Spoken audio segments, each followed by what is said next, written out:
Pamilyar na ba kayo sa halamang ito? Masdan ninyong mabuti.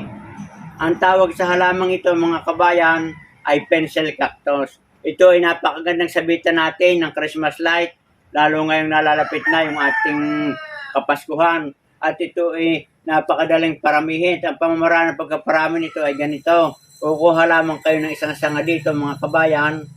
Yan, katulad nito. Yan, ating itutusok at yan ay magkakaroon ng sariling ugat. Kung tayo may magtatanim, lakihan na natin ito para madaling lumaki at madaling gumanda yung kanyang mga sanga. Yan. Ating lalagyan ng buhangin ng kulay puti para maganda naman tingnan. At kung inyong lalagay ito sa malalaking paso, yung mga magaganda, ay napakagandang masdan. Pag ilagay natin sa ating terrace, nalagyan natin ng Christmas light. At ito mga kabayan, mapapansin nyo, marami siyang sanga. Ibig sabihin yan, simbolo ng pagpasok ng marami nating mga blessing at pagpapala. Magandang araw, kabayan.